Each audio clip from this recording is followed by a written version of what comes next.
Parece que o medo dominou as nossas autoridades públicas, o pânico. Numa questão complexa, como é o combate à pandemia, eles só ouvem um tipo de especialista, que são os médicos infectologistas, e entre esses profissionais da medicina, só aqueles que propõem uma única abordagem, que é trancar todo mundo em casa. Vamos pensar aqui, se eu quebro a perna, eu vou no ortopedista.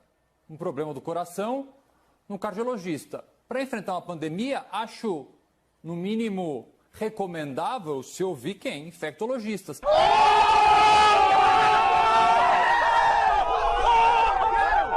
Tudo bem com vocês? Eu vou falar a respeito desse último programa aí do grande debate, né, onde o Caio Coppola foi literalmente humilhado ali por uma bobagem que ele falou, uma bobagem sem precedentes.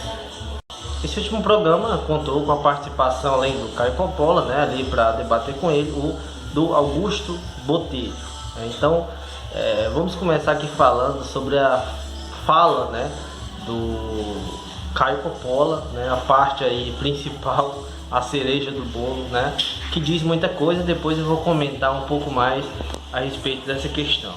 Que é o seguinte, o Caio fala a seguinte coisa, porque há um problema, mais ou menos assim que ele fala, né? Estão ouvindo apenas os infectologistas. Por que estão ouvindo só os infectologistas, né? Por que não ouve outros profissionais de outras áreas? E o Augusto Botelho dá a seguinte resposta para o Caio. Olha, Caio, se eu quebro a perna, eu vou procurar quem? Um ortopedista. O problema do coração, eu procuro quem? Um cardiologista, ou seja, um especialista, né, na área. Então, se a gente está com uma pandemia de um vírus como esse, é recomendável, evidentemente, que a gente procure um especialista que é infectologista. Isso é uma coisa tão óbvia, tão elementar, que as pessoas passaram a debochar, fizeram várias piadas, memes, brincadeiras nas redes sociais do Caio Coppola. Afinal, realmente, quando você vê isso, poxa, esse cara não deve ter passado nem pelo primário, né? Mas na verdade, esse sujeito tem um diploma aí, bacharel em direito, né? Mas realmente ele passou uma das maiores vergonhas que eu já vi alguém passar em rede nacional, né? Milhões de pessoas, milhares, centenas de milhares, talvez até mais de 1 milhão de pessoas já tenham visto essa humilhação que ele passou, principalmente depois que repercutiu esse caso, né?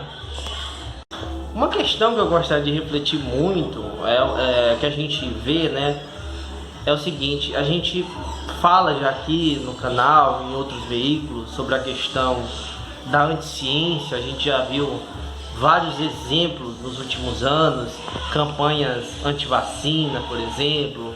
A gente já via discursos anticientíficos em diversas áreas do conhecimento, em diversas áreas da ciência, né? Tanto ciências naturais, né? Ciências médicas, como também nas ciências humanas, principalmente no Brasil.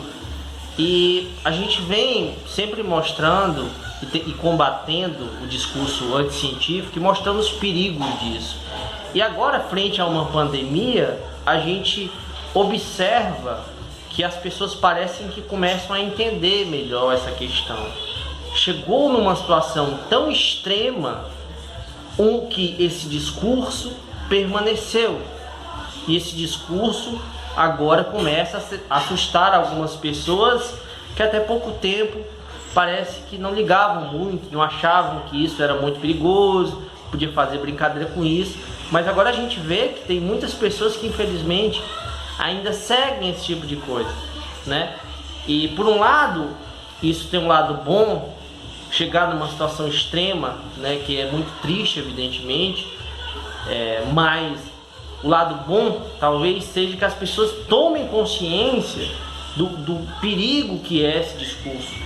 A gente tem como exemplo, agora recente na Inglaterra, o Boris Johnson, né, ficou na UTI com o coronavírus, está com o coronavírus.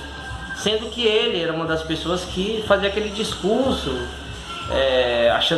dizendo que era exagero, as medidas, aquelas medidas de isolamento e tal. Agora ele mesmo, né, algumas semanas atrás já havia mudado um pouco o discurso, né?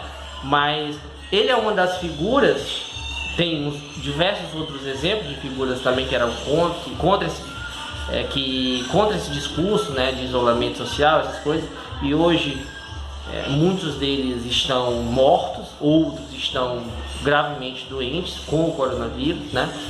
Então, a gente vê que agora as pessoas estão vendo isso na prática, estão conseguindo visualizar isso. Isso está atingindo elas de uma maneira muito direta.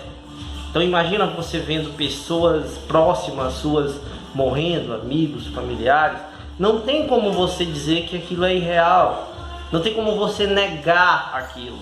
Então acaba que fica cada vez mais difícil eles se sustentarem esse discurso anticientífico do Bolsonaro, do Olavo de Carvalho. Então essas figuras vão entrando em ostracismo. É isso que está acontecendo com essas figuras. Está entrando agora em decadência. Então o coronavírus, de alguma forma, pode estar de alguma forma contribuindo para colocar esse povo onde eles merecem, no esquecimento, no deboche. É isso que eles merecem, serem humilhados, debochados. Olha o quão ridículo são as falas do Caio Coppola, do Bolsonaro, do Olavo, os absurdos que eles falam sempre. Não é possível que alguém não perceba isso. Então quando pega alguém que entende o mínimo básico de lógica, humilha esses caras facilmente, né? Então não me surpreende ver isso do Caio Coppola. Tudo isso que está acontecendo não é nenhuma surpresa, é algo que já vinha sendo construído há muitos anos.